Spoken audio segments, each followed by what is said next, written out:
So, ladies and gentlemen, welcome to Goto 10. I see some familiar faces here, but how many have never been here before? One. Okay.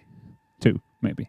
My name is Christopher Cameron. I work at Linköping Science Park just across the street, but my office is here because one of my key assignment is to bring this place to life and have events here, but also take good care of you if you come by yourself or with a colleague here to work. Goto 10 is run by the Internetstiftelsen or the Internet Foundation, and it's free to use. So normally I say it this way: you can come here and work. If you don't like your colleagues or your manager, it's free to come. It takes 2 minutes to be a member, and you can sit here easy peasy, don't do anything, and you can be here. If you like your colleagues, you can maybe bring them and you can use the space here for co-working. We have a meeting room, a pod studio, and you can use the event arena here if it's not used. And the third thing is you can also do events here. Contact me and we will find a place to put you in. But I'll not talk much more today. I will actually give the microphone to the speaker of today. So Björn from COMBITECH, welcome and take it away.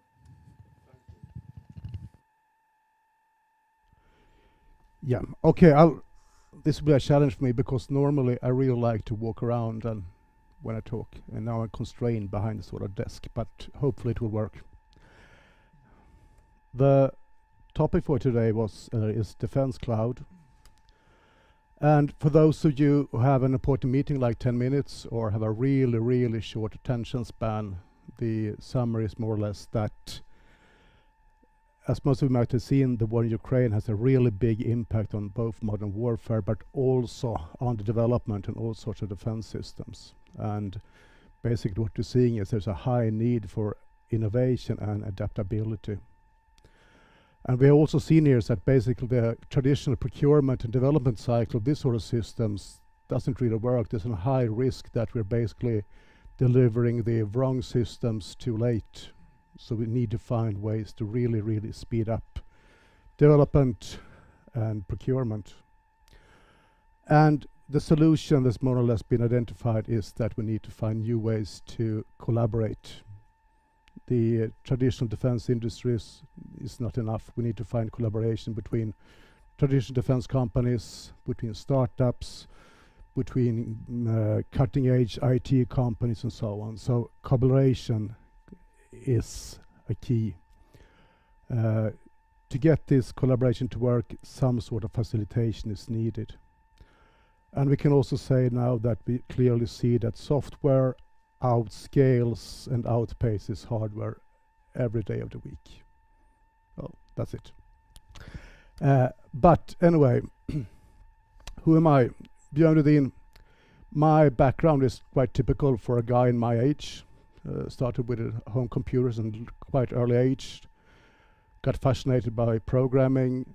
Decided that I want to start DL computer science engineering in Linköping, and have after that been a consultant here based in Linköping for I think 25 years now. And I have had the honor to work with several of the quite big companies we have here in Mjärdevi in Linköping, and also some quite big companies outside. Nowadays I don't code that much. Nowadays I mostly code people in PowerPoint.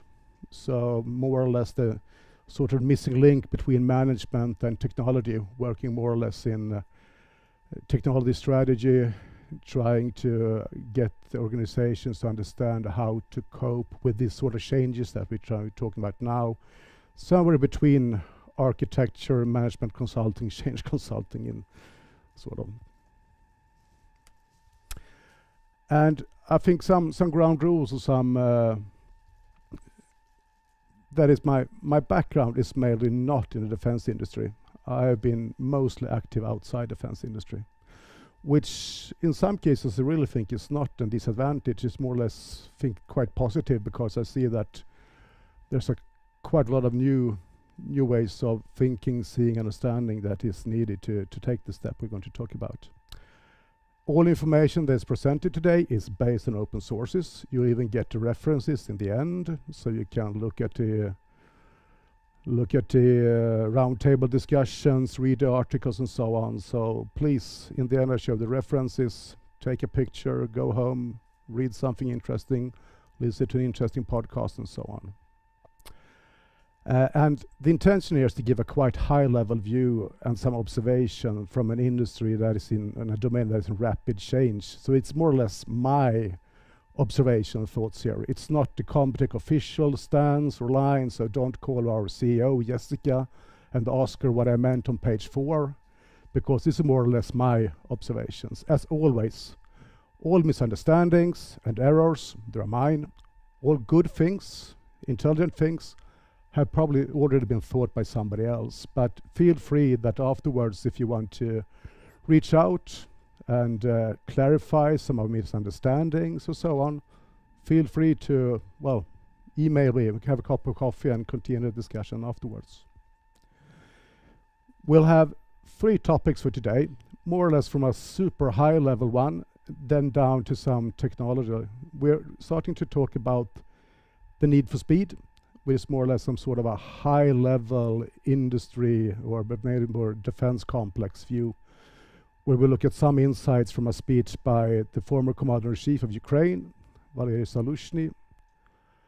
We will talk about the creation of value together, how collaboration can be done. There we have a short look at an Ukrainian military and defense cluster called the Iron Cluster. And we will also look at some highlights from the Land Europe conference in Germany now in June, I think, that have a really interesting panel discussion that was called Ukrainian Innovation at the Speed of Relevance, that has some really interesting highlights from a technology and architecture point of view.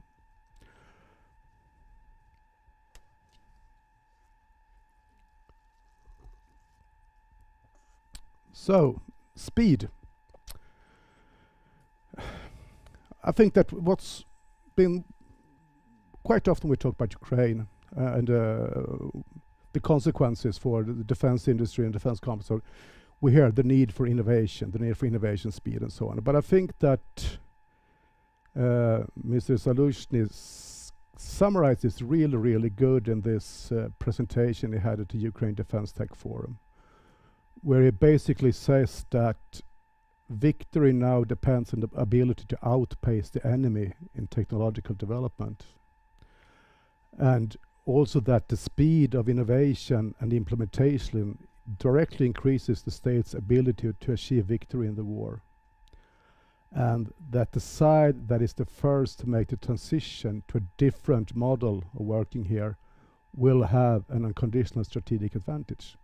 Of course, it is something that we all have heard, or might have heard from some different places, but I think this really put it really good in place. Why is speed of innovation and speed of development such a key for winning the future conflicts and for Ukraine? Why do they spend so much time and money and brain power on this? And I think that the answer here, I was into that earlier on, is that to achieve this sort of speed, the traditional defense companies, they are not enough. We need to bring new players into the mix. As I said, startups, more traditional tech industry and so on, and we need to collaborate and find new ways to work together to reach this speed of innovation. And we are also seeing some changes here in the procurement processes here. This is from a drone forum at Gränsö in May, where where Johan Packarinen basically on stage said that, well, if you have any good ideas in the drone space, come to us, talk to us. We will try to sort things out. Please collaborate with us. Do some new things here. We have also seen some really interesting new ways of procurement. We have the sort of innovation challenges and so on, where more or less the FMV takes the role of sort of the dragon's den, where you as a small company or a startup, if you have technology that's relevant in some technical areas here, in some domains, you can more or less get some money to develop your proof of concept, you have your pitch, you have demos and so on, and with the sort of the ability in the end to really get something into full production. And this is something that is quite completely different from at least the traditional way that FMV procures systems. So they're really trying. Then of course it's quite easy to say this, well, collaborate, do things, we want to do things in a new way, but the trick is always, how do we do that? And I don't know, how many of you have been in some sort of trial or created ecosystem or setup of a collaboration project, something like that? If you have been in one of those, then you might know that there are sort of hit and miss. Sometimes it works really good, other times it doesn't really good. And what it many times boils down to is that basically the collaboration in some cases is something that's been decided on sort of CEO level. They said, well, we're going to collaborate, sort it out. And if you don't have all the rules of engagement set between the partners in the sort of collaboration, it gets really, really hard. Quite early on, you get into the sort of the discussions regarding, well, how's the business models? Are competing companies allowed to be in this sort of ecosystem alliance? How do we handle IP and so on? So you get into all of this basic question that's really just stops all collaboration innovations. You more or less just get something that's an ecosystem of collaboration in name only, and where everybody just basically are continuing to develop their own products they have now without any integration or collaboration or innovation. I also many times seen that's a really, really big problem, at least when you're working with startups, is that we have different clock frequencies. For a really big company, there isn't a problem with delaying a decision 3 months or starting the project next budget year or something like that. But for a startup, to get the project delayed 3 months, that can be the difference between developing a product and succeeding and going out of business. So this different in clock frequencies is also something that we really need to work hard with, at least if we're going to mix big companies and startups. Then of course we have the lack of common mission or arena, somewhere to meet, somewhere to really collaborate. Because if you want to collaborate, then people must have somewhere to meet, our systems might have somewhere to integrate and so on. So without that and some common purpose, it's really, really hard to get collaboration done. And many times I also see that you have this sort of big kickoff and you start to say, now we're going to collaborate, create ecosystems and so on. But nobody really has the time and energy to facilitate the collaborationship, to create this sort of arenas, the common missions and so on. So there's a lot of obstacles for collaboration. And if you look into one interesting example here from Ukraine, we have the Iron Cluster, which is a defense tech cluster that's based in Lviv with about more than 80 members. They have gotten together more than $8 million in investment and grants for their development work. They have this sort of annual demo event, the Iron Demo, where different partners and companies come and show their products and so on. And if you look at the operation structure, I think that's really interesting, because since Ukraine is in a bit of a special situation now with the war, there's a big focus on actually delivering systems, more or less taking things directly from production to the front lines. So of course there's a really, really, really high focus here on creating value chain to really get products produced and delivered. So they have a number of completely value chain integrations created. They have sort of testing framework together with the military units for combat validation, and they also work really close to the governmental body regarding regulatory issues and so on.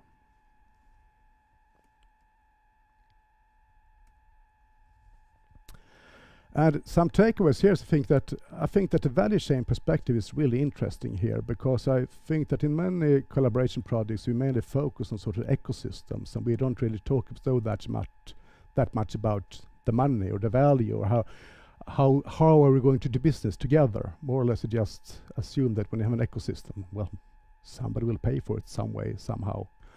So I think that a value chain perspective can be a really good way to try to understand and structure this sort of collaborations. And we must also find a model where we can let some work be financed for the smaller startups. It might be pre-studies, proof of concepts, demos, whatever, just to keep them floating, waiting for the sort of the bigger investment decisions and so on. And regarding facilitation, there are many initiatives, but we also have here in Linköping LEAD, the Julius Accelerator, or CMIP, Civilmilitärt Innovationsprogram. So there's happening a lot of things there. Some of you might have been here before the vacation, where my colleague Jesper Tornelid talked about the Vara PS research program, which is a research arena for public safety. What we're doing now, and that I'm a part of, is that we're looking into how do we take sort of the experiences from facilitating the Vara PS arena, how do we take that to the next level and go from a research arena now to some sort of more closed arena, where we go from the research use cases to more real use cases. And it's not just isolated to drone technology here, it can be many other areas also. But how do we help to facilitate this sort of closed arenas that those are necessarily needed? Then of course in the future we see that we need to have even more closed arenas for more validation and so on. But I think that now we're taking the step from this sort of really open arena for research to a more closed arena for the next step of the concept development. Some observations regarding technology. And I really urge you to, if you're interested, listen to this panel discussion from the Land Euro conference in Germany. Were some quite interesting people in the panel. Mr. Jaroslav Ashnuk from the Firth Law AI, they're a part of the Iron Cluster. Sebastian Kuhl from Helsing, which might be known for us here in Linköping, since Saab owns a bit of Helsing nowadays. We have Sierra Nevada Corporation, American business, that have done some really fast development of different systems. So this was a really interesting panel discussion that I really recommend you to listen to in its entirety. So some takeaways, and I think that this is one of the most interesting quote, and that is basically regarding the scalability of software versus hardware. That, well, at least ideally, the cost of scaling up and deploying software is zero, but for hardware you always have a hardware cost and a manufacturing cost and so on. Then of course the true cost for software is not zero, but yeah, we can bear with me here. The consequence here is basically that we should more or less focus on more software-based systems, try to hold the hardware as small as possible and as standardized as possible, and put as much functionality that we can do in software, because software can also always be changed, upgraded, new functionality added and so on. So that means that we need to work even more with separating some sort of core system that handles all the safety critical functions, the necessity for, well, flying or whatnot, but then we have the capability to have function on top of that we easily can change. And this is something that this is something that is natural for people who lives in sort of the big hyperscaler cloud world. But to do this in the large scale on the battlefield is something completely different, because we need some sort to push and to roll back software here in a large scale, in an environment where nodes or equipment can go offline for weeks, come back, and so on. So it's a totally different challenge from the ever connected sort of systems that we might be used to.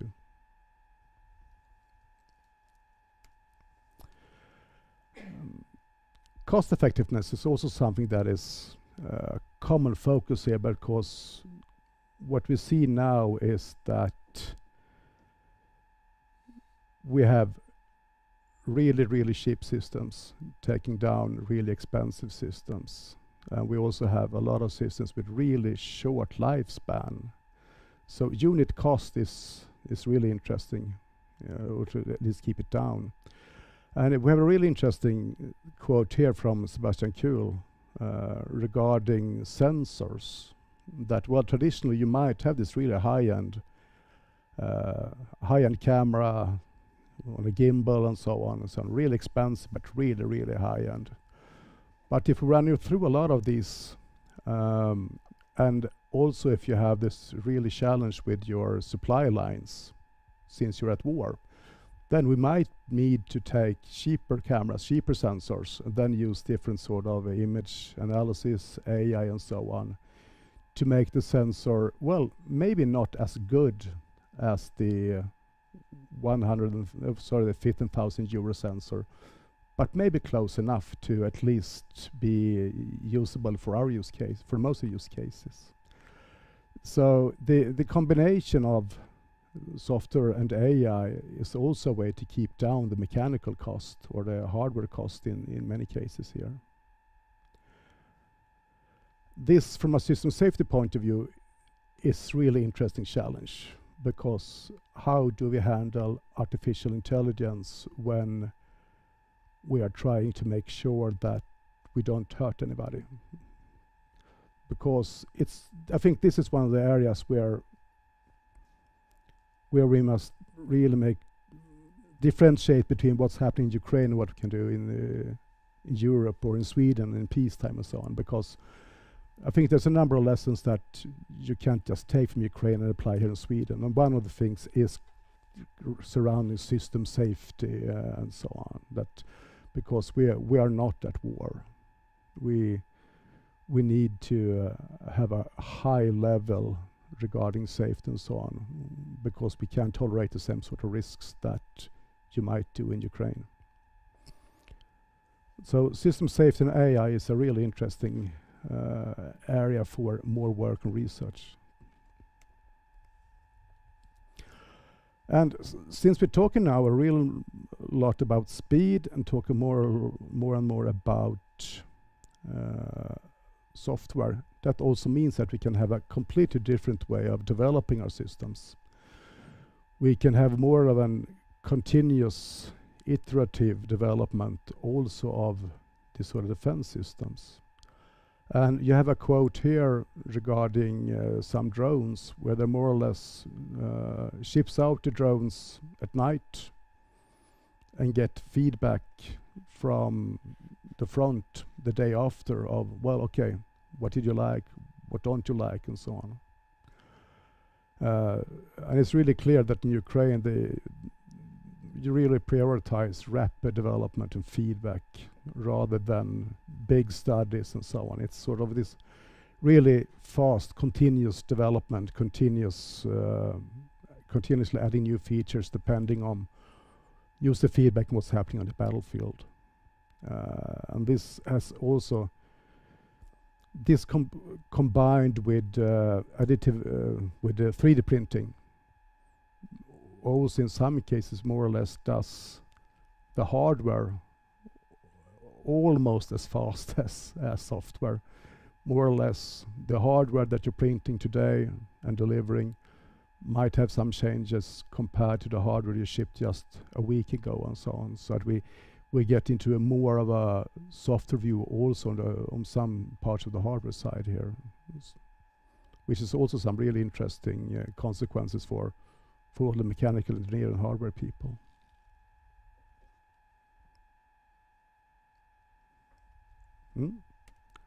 That's that.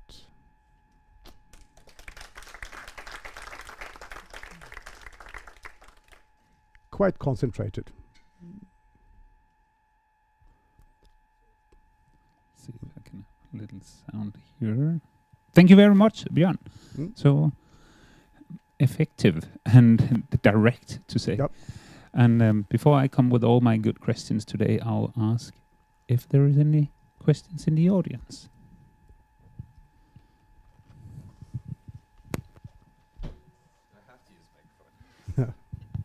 I'm terrible with these, sorry. Thanks very much for the presentation. I had a comment and a question. And the comment was on the point around collaboration. I used to work for the UK government, and sometimes it would be decided at the political level that we were going to work with this organisation, but with all the details left to be still worked out. So that brought back some memories, and I felt that point very much in my bones. The question I had, though, was about procurement, because at the start, you talked very much about we need for speed around procurement at this point. But one of the reasons procurement generally is slow is the regulations need for like fair and open competition. So have you found a way around that, essentially? Is there some clever way of doing that, or is that still a tension here? I think that's still sort of a tension because I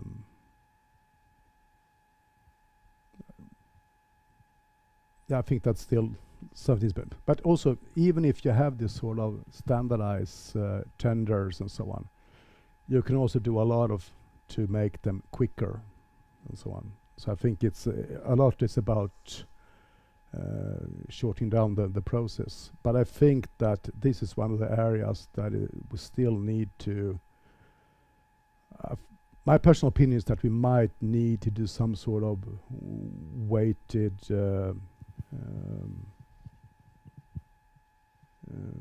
We need to, in some cases, say that okay, in this case, we don't use the procurement processes and so on in competition. We just basically say that here are a number of partners, well, do this, because otherwise it would be 10, 15, 20 months before you get a number of competing clusters trying to bid for and so on. So I think we need to find a way to, but just a comment here. I also think that you can use different mechanisms in different parts of the life cycle, because I think early on when you talk about concept development, identifying main requirements and so on, I think there might have a more lax way of working regarding that. But then on the other end, when we're starting to build or buy really big, really complex systems, well, in that end, we might still use some of the more rigid framework. So I think you must have the entire scale, and also think it differs depending on where in the life cycle of the capability you are. No, I think that's a really good point, because you can lose a lot of time internally before you even get to like the tender process, can't you? So if you can speed that up, you save a lot of time, I guess. Mm-hmm.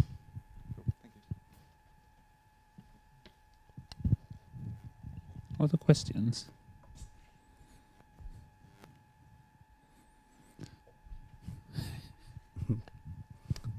Do you partisk? Yes, I thought about the camera sensors. Do you think we going away from gimbals, both in professional drones and cheaper drones? I mean, you can fix it with AI and software stabilization. No, I don't think so. I think that depends on the application. It depends on the lifespan of the system, or how.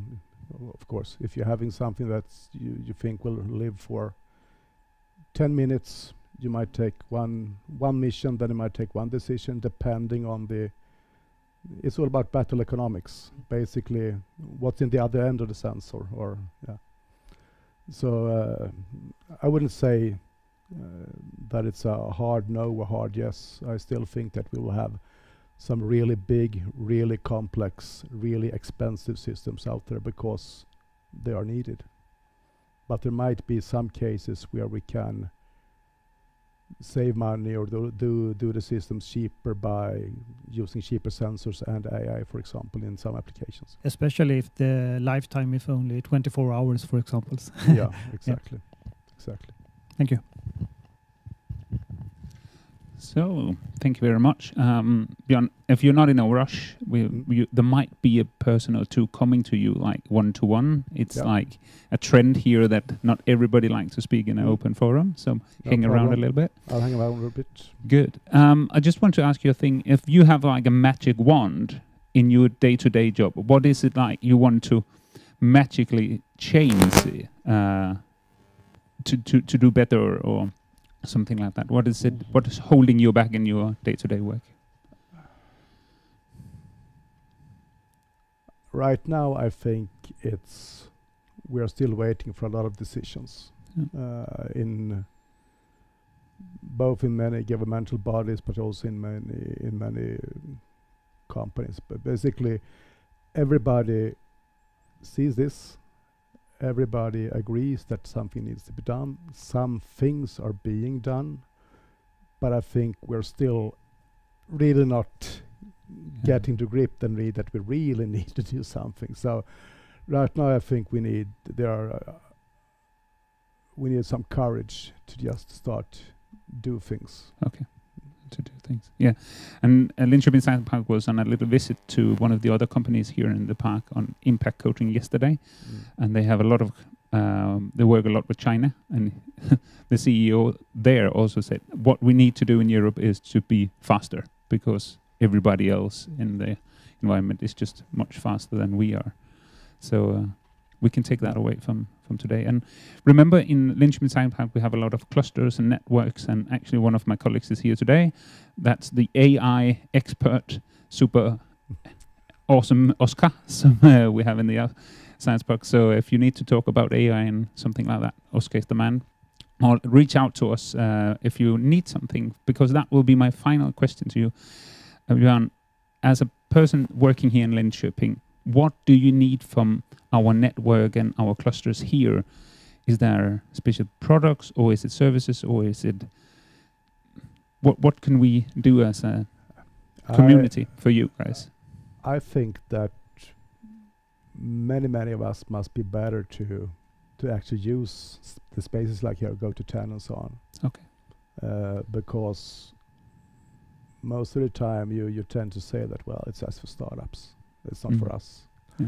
And you tend to just stay in your boring office doing boring things when you can get down here into a creative environment, meet nice people, have good coffee, and maybe think something a bit different from your cubicle somewhere else. So I think everybody should be better to use this space as a way to change the environment and maybe get some new inspiration ideas. Good. Thank you very much for that one. I'll pay you after. So, and for that, on that note, we can actually end up this Tech Tuesday today. The next Tech Tuesday is in about 3 weeks. It's Ericsson on the stage, but I also want to use this stage today to let you know on Linköping Science Park's website, you can find all the events we are doing here around. And we also have Qualcomm coming to another event shortly here. And of course, go to TIS website as well. Thank you very much for coming, Björn. Thank you very much. See you next time.